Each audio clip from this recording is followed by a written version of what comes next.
내 무지개, 나의 무지개 그란 뜻입니다. 하나님께서는 자신을 떠나 자기 마음대로 살며 자신을 찾지도 않고 살아가는 세상을 물로 심판하셨습니다. 이로 인해서 세상은 온 땅을 덮어버린 물로 완전히 잠기게 되었고, 방주 위에 올라탄 노아와 그의 가족만이 생명을 보존할 수 있게 되었어요. 그 내용이 바로 창세기 7장에 잘 기록이 되어 있죠. 이 창세기 7장에 나온 이 홍수 심판 사건을 통해서 우리들은 얼마나 하나님의 심판이 무서운 것인지를 알게 됩니다.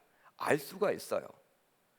육지에 있어 그 코에 생명의 기운의 숨이 있는 것은 다 죽었더라. 한마디로 7장은 이렇게 이야기를 하고 있습니다. 이 심판이 얼마나 무서운지에 대해서 이렇게 말해주고 있어요. 이 한 절을 통해서 다 말해주고 있는 것이죠. 여러분, 심판으로 인해서 사람뿐만 아니라 생명이 붙어있는 모든 생물은 죽게 되었어요. 죽게 되었다라는 거예요. 심지어는 공중의 새까지도 죽게 되었습니다. 공중의 새까지도. 따라서 이런 심판을 보면서 우리 인간이 잘못 살아가므로 그 피해가 인간뿐만 아니라 말 못하는 짐승을 포함한 모든 생명에게 미침을 잘 알 수 있는 것이죠. 왜냐하면 하나님께서는 우리 인간을 자신의 형상에 따라 만드시고 난 다음에 다음과 같이 말씀해 주셨기 때문입니다. 하나님이 이르시되 우리의 형상을 따라 우리의 모양대로 우리가 사람을 만들고 그들로 바다의 물고기와 하늘의 새와 가축과 온 땅과 땅에 기는 모든 것을 다스리게 하자 하시고. 아멘. 여러분 잘 보세요. 그들로 바다의 물고기와 하늘의 새와 가축과 온 땅과 땅에 기는 모든 것을 다스리게 하자. 하나님이 말씀해 주셨는데, 여러분 여기에 나와 있는 그들은 누구를 이야기합니까? 인간들을 이야기하는 것이죠. 하나님은 인간을 맡겨주신 거예요. 인간에게 맡겨주신 거예요. 이 땅에 있는 모든 짐승들, 그런 모든 것들, 생물들을 다스리도록 이렇게 맡겨주신 것입니다. 인간에게. 그러기에 우리 인간이 얼마나 책임이 큰지를 알 수 있죠. 하나님께서 맡겨주신 이 세상을 우리 인간이 어떻게 살아내는지에 따라서 이 세상에 재앙이 닥칠 수도 있기 때문입니다. 재앙이 닥칠 수도 있다는 말이에요. 심지어는 우리 인간뿐만 아니라 환경까지도 심하게 파괴되어서 끔찍한 상황에 처할 수도 있습니다. 여러분, 우리가 미래 과학 영화, 미래에 관련된 영화를 보게 되면요, 뭐 빙하가 여러분 녹아가지고 이렇게 큰 재앙으로 변하거나 어떤 여러분 환경의 변화로 인해서 이렇게 인간에게 재앙이 올 것이다, 굉장히 여러분 경고를 해주고 있지 않습니까?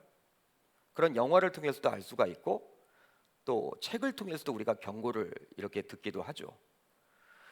실제 여러분 노동의 종말과 공감의 시대라는 유명한 책을 쓰게 된 제러미 리프킨이라는 사람이 있습니다. 아마 들어보셨을 거예요. 뭐 육식의 종말, 노동의 종말, 이런 책을 썼고, 또 최근에 공감의 시대라는 유명한 책을 썼습니다. 제러미 리프킨. 근데 이 사람이 어떤 말을 했냐면, 불과 몇십 년 만에 지구상에서 인간이 살던 땅이 굉장히 확대됨으로 말미암아 이제 동물이 살아왔던 땅은 굉장히 축소되었다라고 이야기를 했어요. 불과 여러분 몇십 년 만에, 여러분 인류가 굉장히 길잖아요. 역사가 길잖아요. 근데 불과 요즘에 있었던 불과 몇십 년 만에 이 지구상에서 인간이 살고 있는 땅이 점점 확대됨으로 말미암아 이 동물이 살던 땅들이 굉장히 축소되어서 동물의 종들이 많이 사라지게 되었다라는 거예요. 멸종 위기에 처한 동물들이 굉장히 많아졌음을 이렇게 이 작가는 주장을 합니다. 바로 인간이 땅을 무분별하게 개발하고 있기 때문이라고 이 작가는 주장을 해요. 요즘 집값이 많이 올라서 그런지는 몰라도 서울 곳곳에 그린벨트라도 풀어서 아파트를 지어 집값을 내리겠다라는 정책을 정부가 펴듯이, 그동안 동물들이 자유롭게 살아왔던 지구촌 곳곳을 인간이 무분별하게 개발하게 됨으로 말미암아 동물들이 살아가기 힘들게 되었다는 사실입니다.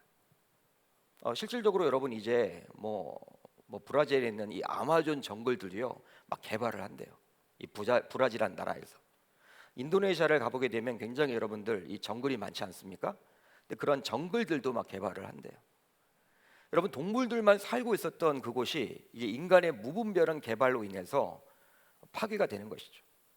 동물들이 여러분 어디로 가겠습니까? 살 곳이 없으니까 그 종 자체가 사라지는 종들이 굉장히 많아졌음을 우리가 알 수 있는 것이죠. 그러다 보니 동물들에 붙어 살던 박테리아와 바이러스 등도 스스로 살아야만 하기에 더 이상 동물에 붙어 있지 않고 우리 인간에게 와서 딱 붙어 살아가려고 한다라는 거예요. 이 박테리아나 바이러스가 본래 동물에 붙어 살다가 이제 여러분 동물에 붙어 살다가 이제 살 동물들이 많이 사라지니까 인간에게 딱 붙어서 살아간단 말이에요. 그러기에 에이즈, 신종플루, 지금 우리가 맞이하고 있는 코로나 바이러스와 같은 것들은 본래 동물에 붙어 살던 바이러스인데 인간에게 오게 된 것으로 보는 학자들의 의견이 다수 있습니다. 요즘 학자들이 그런 주장을 해요. 그러기 이런 코로나 바이러스는 우리 인간이 스스로 자초한 것이라고 보는 사람들이 굉장히 많아요. 자업자득이다. 인간이 그렇게 환경을 파괴하더니 지금 너희들 코로나 바이러스 걸린 거다. 이렇게 보는 학자들이 굉장히 많다는 거예요. 인간의 책임으로 돌리는 것이죠. 그만큼 우리 인간은 자연과 환경에 대한 책임도 있습니다. 분명히 있어요. 인간이 살겠다고 무분별하게 훼손한 자연, 그리고 편리하게 살겠다라고 사용한 석유와 석탄은 기후를 변화시키므로 하나님이 본래 만드시는 환경이 많이 훼손된 거예요. 많이 훼손되었습니다. 이제 홍수가 그치고 땅이 마른 후에 노아는 하나님의 음성을 듣고 방주에서 내려서 가장 먼저 정결한 짐승과 새를 취해서 번제를 드리게 되는데요.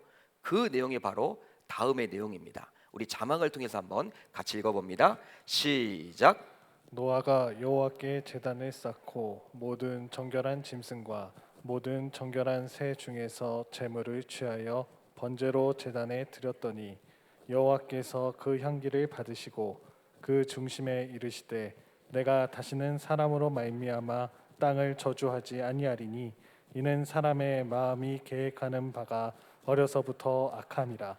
내가 전에 행한 것 같이 모든 생물을 다시 멸하지 아니하리니. 아멘. 하나님의 말씀인데요. 잘 보세요. 노아가 여호와께 제단을 쌓고 모든 정결한 짐승과 모든 정결한 새 중에서 제물을 취하여 번제로 제단을 드렸더니 여호와께서 그 향기를 받으시고 내가 전에 행한 것 같이 모든 생물을 다시 멸하지 아니하겠다. 하나님의 말씀이죠. 즉 하나님께서는 노아가 드린 그 번제를 기뻐 받으셨습니다. 노아가 드렸던 그 번제를 기뻐 받으셨다라는 거예요. 그리고 다시는 세상을 저주하지 않으시겠다라고 약속을 해주고 있어요. 그렇다면 이것을 통해서 우리는 무엇을 생각해 볼 수 있습니까? 여러분 이 구절을 통해서 우리는 무엇을 생각해 볼 수 있을까요? 바로 예배가 끊어짐으로 즉 하나님께 영광 돌리지 않음으로 말미암아 세상의 심판을 받게 되었음을 알 수 있는 것이죠.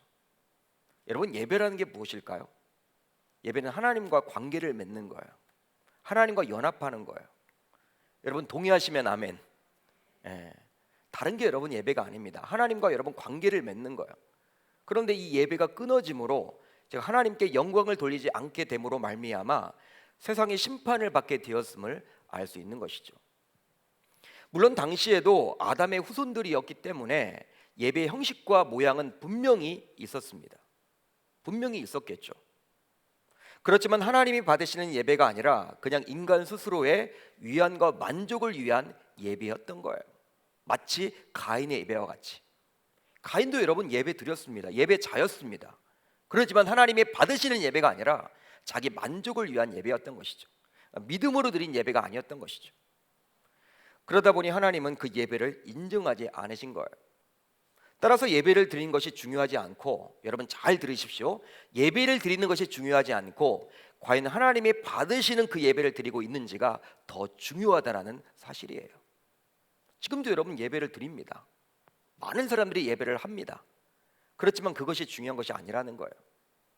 정말 하나님이 받으시는 예배를 내가 과연 드리고 있는지 그 부분에 대해서 점검을 할 수 있어야 하는 것이죠. 그렇습니다. 예배를 통해 하나님께 합당한 영광을 올려드릴 때 하나님은 이 세상에서 가장 기뻐하십니다. 동의하시면 아멘. 예. 하나님이 가장 기뻐하신다라는 거예요. 합당한 영광을 올려드릴 때 예배를 통해.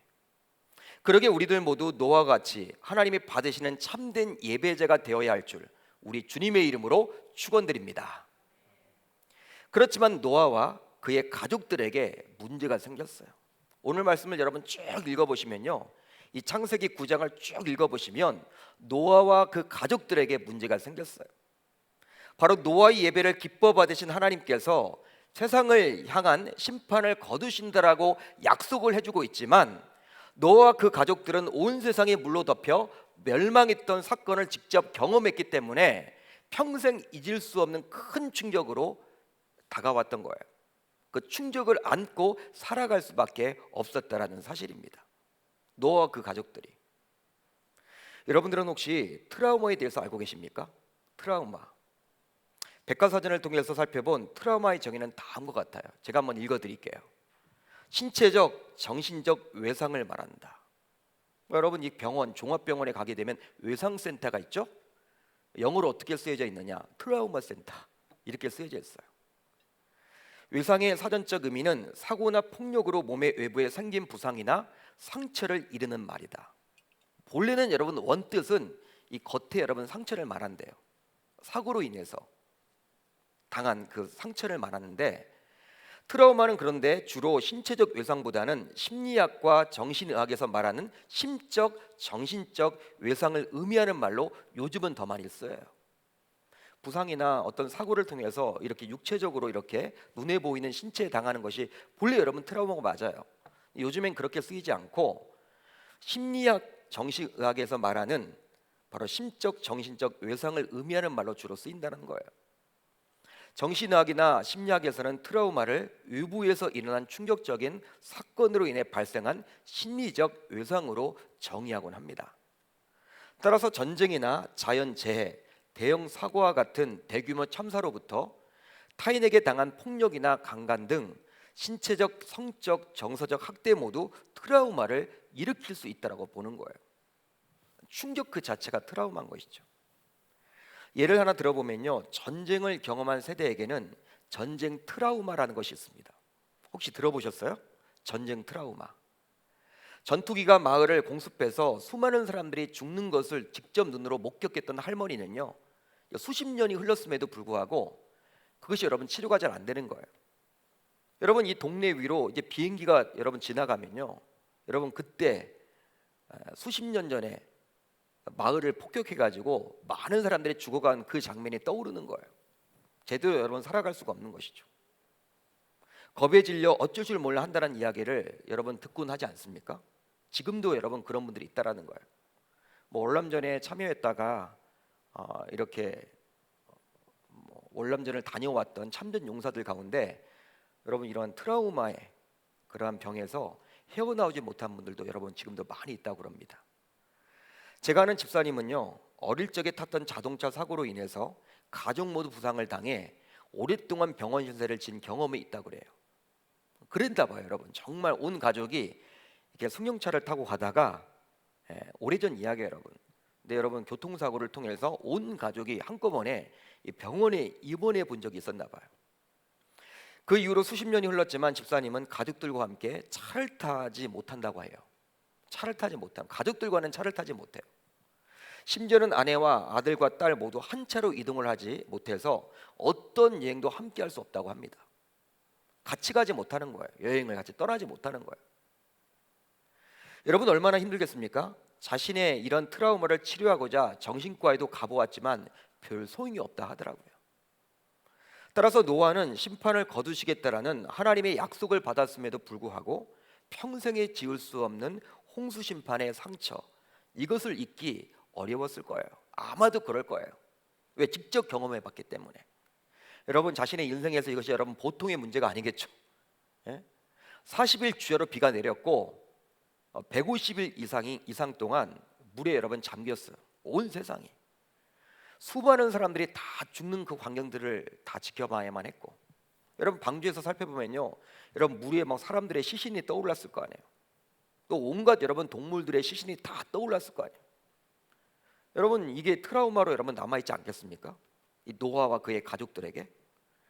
그래서일까요? 아마도 지나가는 먹구름만 봐도, 하늘에서 지나가는 먹구름만 봐도, 잠시 잠깐 떨어지는 빗방울만 보아도 감당할 수 없는 공포, 즉 트라우마가 밀려왔을 거예요.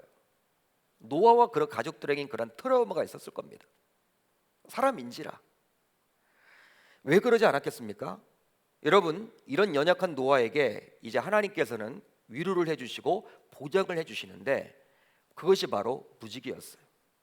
그것이 바로 오늘 본문에 나오는 무지개였습니다. 여러분, 다음의 구절을 한번 살펴봅니다. 시작. 내가 너희와 언약을 세우리니 다시는 모든 생물을 홍수로 멸하지 아니할 것이라. 땅을 멸할 홍수가 다시 있지 아니하리라. 하나님이 이르시되 내가 나와 너희와 및 너희와 함께하는 모든 생물 사이에 대대로 영원히 세우는 언약의 증거는 이것이니라. 내가 내 무지개를 구름 속에 두었나니 이것이 나와 세상 사이의 언약의 증거니라. 아멘. 내가 내 무지개를 구름 속에 두었나니 이것이 나와 세상 사이의 언약의 증거니라. 이 부분에 여러분 주목을 해보세요. 비록 노아가 드린 예배를 통해 세상을 향한 심판을 거두겠다라는 여호와 하나님의 약속이 선포되었음에도 불구하고 우리가 여러분 반드시 기억해야 할 중요한 사실이 있습니다. 여러분, 우리가 기억해야 될 부분이 있다라는 거예요. 여러분, 만약 우리가 예배를 잘 드린다면 하나님께서 복을 주시고, 예배를 잘못 드리면 하나님께서 다시 심판하신다면 이 자리에 살아남을 자가 과연 몇이나 되겠습니까? 만약에 우리가 여러분 하나님 앞에 예배를 잘 드리면 하나님의 복을 주시고, 우리가 예배를 등한시거리고 우리가 예배를 하나님이 기뻐하는 예배를 드리지 않는다면, 예배를 함부로 여길 때 하나님이 심판을 내려주신다면 여러분, 이 자리에 살아남을 사람이 과연 몇이나 될까요? 아마도 우리는 매일 불안한 마음으로 신앙생활을 해나갈 수밖에 없겠죠. 여러분, 그럴 거예요. 왜냐하면 예배를 드리면서도 과연 어떻게 하면 하나님이 인정하는 예배를 드릴 수 있을지, 여러분 이 부분이 고민이 되겠죠. 나는 정말 정성껏 하나님 앞에 예배를 드린다고 해요. 나는 영과 진리로 예배를 드리려고 해요. 나는 하나님이 기뻐하시는 예배를 드리려고 몸부림을 쳐요. 그렇지만 항상 불안한 거예요. 왜냐하면 나는 과연 정말 잘하고 있나? 하나님이 받으시는 예배를 드리고 있나? 제가 하나님으로부터 복을 받기 위해서 예배를 잘 드리려고 몸부림을 쳐보겠지만 항상 불안과 염려와 걱정과 근심 속에서 살아가게 될 것입니다. 즉 우리의 힘만으로 하나님의 진노를 그치게 했던 합당한 예배를 드릴 자는 아무도 없음을 깨닫게 되는 것이죠. 여러분, 이것이 정말 쉽지 않은 거예요. 하나님이 여러분 우리가 복 주시는 분이기도 하고 심판을 내려주시는 분도 맞는데, 여러분 우리 예배에 따라서 복을 주시기도 하고 징계를 내려주시기도 한다. 여러분, 징계를 좋아할 사람이 어디 있어요? 다 복 받기를 원하죠. 그렇다면 내가 드리는 예배에 의해서 그게 좌우된다면 여러분 예배를 잘 드리려고 몸부림은 쳐보겠지만 항상 여러분 불안하고 염려가 되고 걱정이 되는 것도 사실이겠죠. 왜? 부족하니까. 내가 과연 잘 드리고 있는지 이 확신을 여러분 할 수가 없는 거잖아요. 그러게 노아는 홍수 심판을 직접 보아온 터라 하나님께서 다시는 심판하시지 않음을 들었음에도 불구하고 비만 와도 자신이 경험한 그 트라우마 속에서 불안하게 살아가야만 했을 거예요. 그러면서 심판하지 않겠다라는 하나님의 음성을 들었던 자신의 예배를 기억하며 그런 예배를 드려보려고 하지만 항상 불안과 염려와 걱정과 근심 속에서 살아갈 수밖에는 없었겠죠. 처음 여러분 자기가 이 방주에서 내려서 하나님 앞에 이 번제를 드렸을 때 하나님이 그런 약속을 해주셨기 때문에 세월이 지나면서요, 나도 그런 예배를 계속 드려야겠다. 하지만 이번에는 그때처럼 하나님이 안 받으시면 어떡할까? 이런 걱정이 여러분 되지 않겠습니까? 사람인지라. 여러분, 이런 노아와 그의 가족들의 불안한 마음을 우리 하나님이 모를 리가 없겠죠. 하나님은 모르시지 않겠죠. 다 알고 계시는 분이 모르시겠습니까? 그래서일까요? 하나님은 무지개를 주심으로 그것을 자신과의 언약의 증거로 삼아 주셨습니다. 내가 내 무지개를 구름 속에 두었나니 이것이 나와 세상 사이의 언약의 증거니라. 아멘. 여러분, 이 구절을 보시면요, 내가 내 무지개, 이 무지개를 말하면서 하나님은 내 무지개, 나의 소유 무지개라고 이야기를 하고 있어요. 나의 소유 무지개다. 굳이 여러분 이렇게 말할 필요가 있을까요? 내가 무지개를 구름 속에 두었나니 그렇게 해도 여러분 뭐 괜찮잖아요. 아무 문제가 없잖아요. 문제될 것은 없습니다.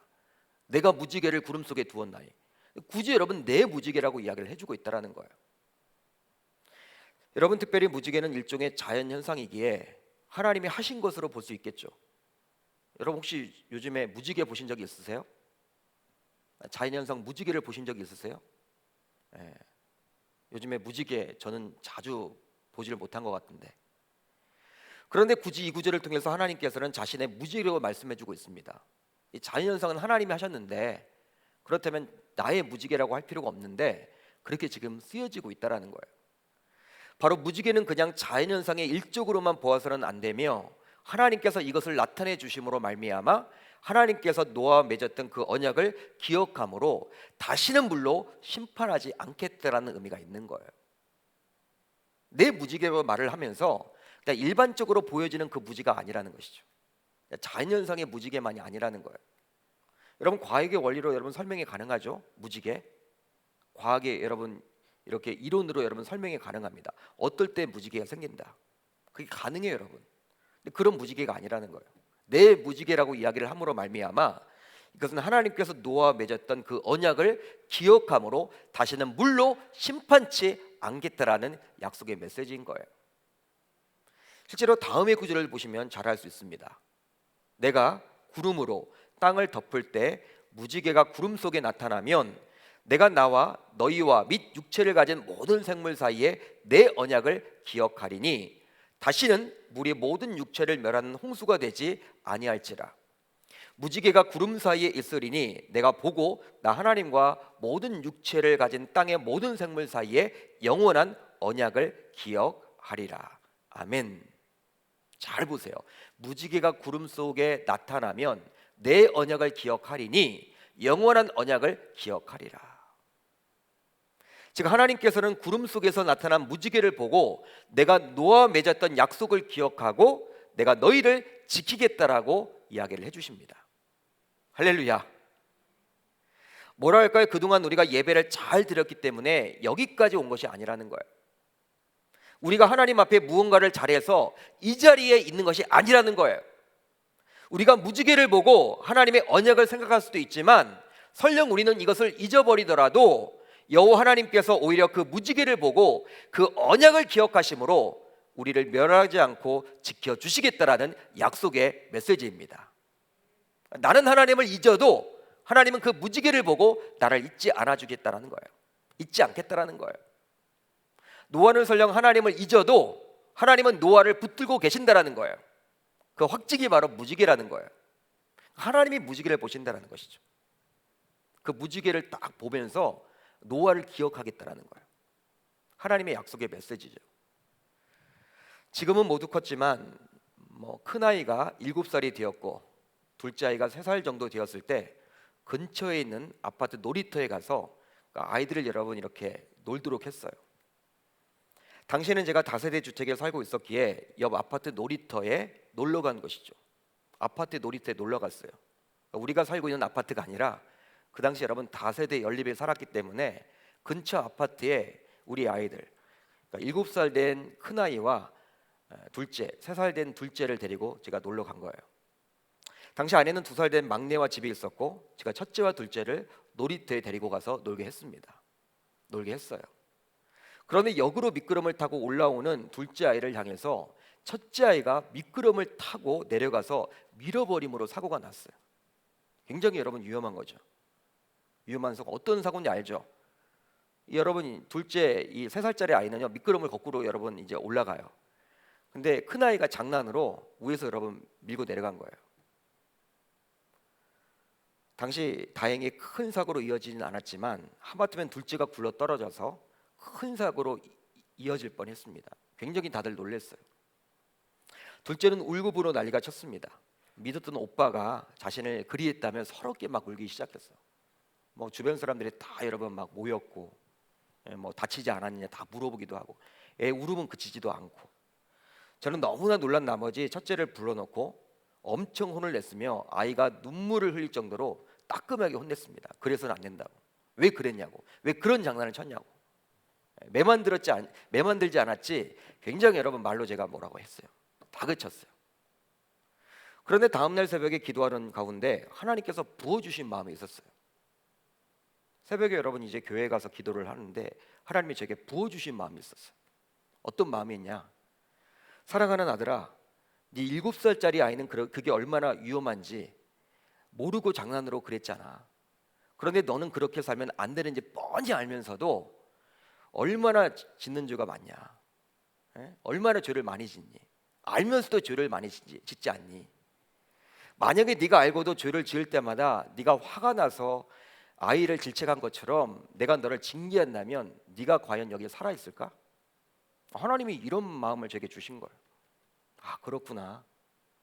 하나님이 참고 계시는구나. 인내하고 계시는구나. 내 큰아이는 이게 얼마나 위험한지를 모르고 그런 장난을 쳤지만 나는 하나님 앞에 뻔뻔스럽게도 이게 죄이라는 것을 알면서도 그냥 묵인하고 그런 죄를 많이 져왔구나. 이게 여러분 막 떠오르더라고요. 그다음 얼마나 여러분 제가 울었는지 몰라요.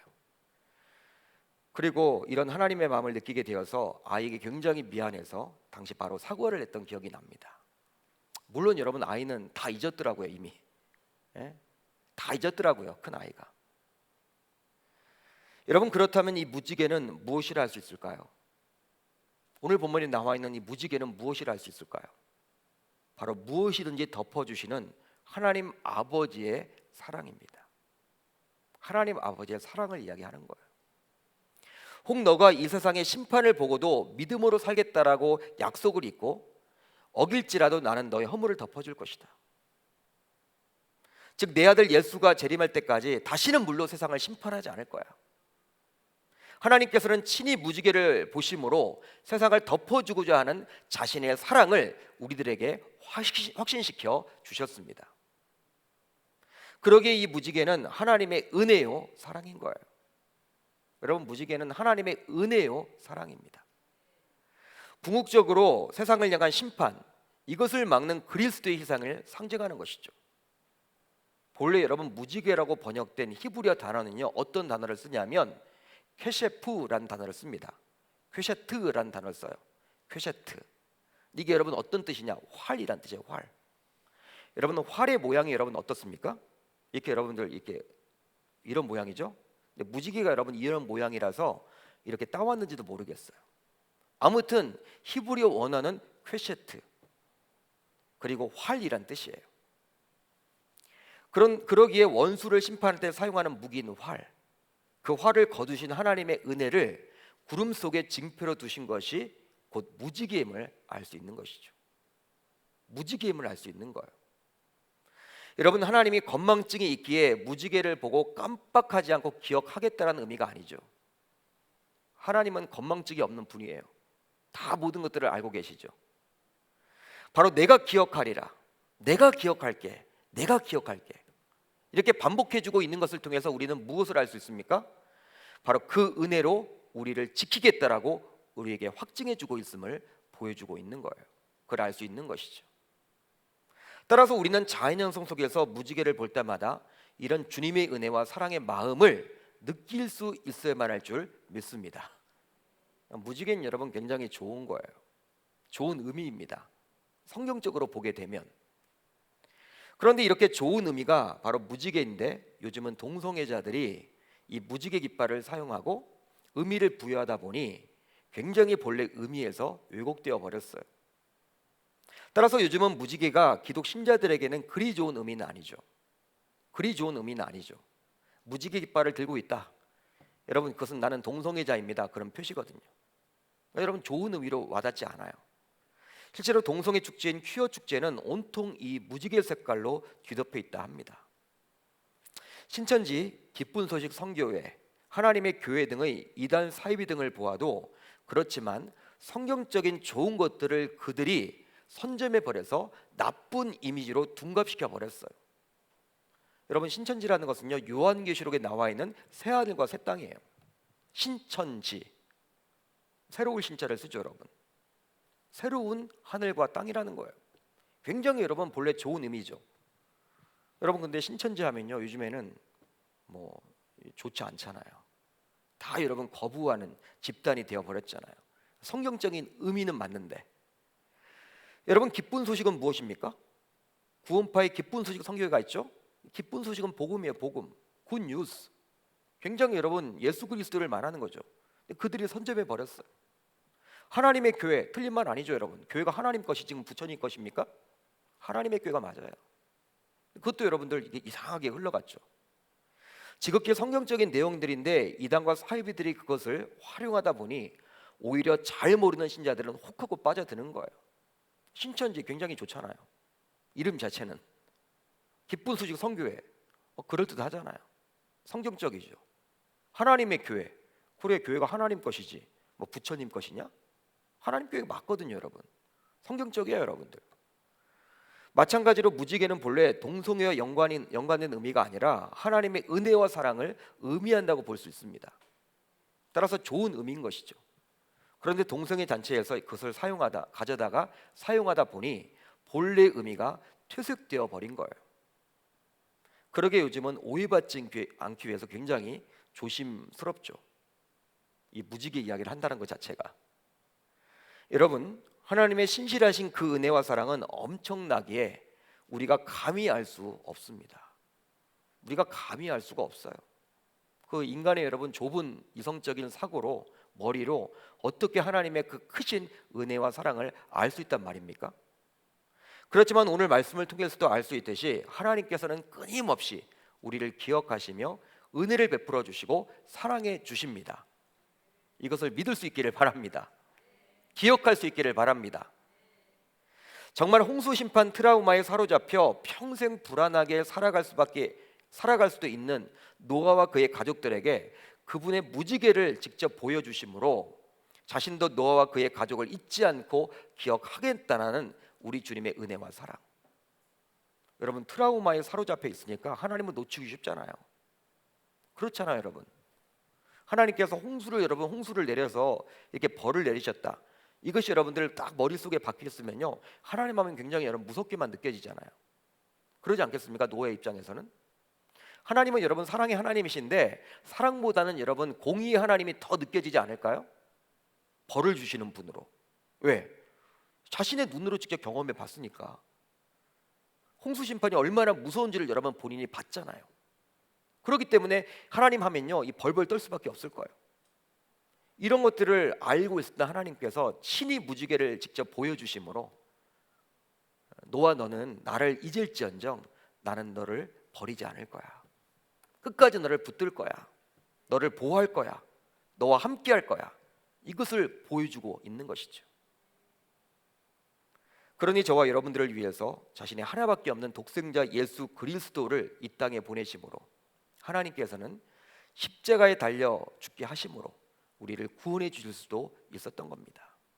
그것이 바로 그분의 은혜와 사랑 아니고 어떤 설명이 가능하겠습니까? 하나님이 세상을 이처럼 사랑하사 독생자를 주셨으니 이는 그를 믿는 자마다 멸망하지 않고 영생을 얻게 하려 하심이라. 세상을 이처럼 사랑하사. 여기는 세상은 바로 사람을 이야기합니다. 하나님이 사람을 이처럼 사랑하사 사람을 위해서 자신의 독생자까지 아낌없이 십자가에 달려 죽도록 하셨던 그 성부 하나님의 은혜와 사랑을 느낄 수 있는 것이죠. 바로 우리 인간의 이성으로는 설명이 불가능한 사랑이라 할 수 있습니다. 따라서 오늘 이 밤 그 하나님의 은혜와 사랑을 의지해서 하나님의 집에서 말씀을 붙들고 충분히 기도하시고 돌아가는 우리들 모두 되실 수 있기를 우리 주님의 이름으로 축원합니다. 여러분 하나님이 무지개를 보여주셨어요. 우리만 보는 것이 아니라 그 무지개를 누구도 보신다고 하셨습니까? 하나님이 직접 보시고 설령 우리가 하나님을 잊더라도 하나님은 우리를 버리지 않고 잊지 않고 끝까지 돌보신다라고 약속해주고 있습니다. 그 하나님을 기억하시면서 내가 이 코로나 상황 가운데 하나님을 놓치고 살아갈지언정 하나님은 우리들을 자녀로 삼아주셨기 때문에 우리를 끝까지 버리지 않고 우리를 붙들고 있다는 것 사실이에요. 설령 우리가 여러분 예배를 잘못 드리고 있다 할지라도 하나님이 정말 기뻐하시는 예배가 아닌 형식적인 예배를 드리고 있다 할지라도 하나님은 우리를 벌 주기를 원하시는 것이 아니라 인내하고 계신다는 사실이에요. 바로 돌아오기를 말이죠. 저와 여러분들을 꼭 기억하시면서 이 무지개를 가리켜서 내 무지개라고, 나의 소유라고 이야기했던 그 하나님의 마음을 안고 충분히 기도하시되 하나님의 음성을 듣고 돌아가실 수 있기를 우리 주님의 이름으로 축복합니다.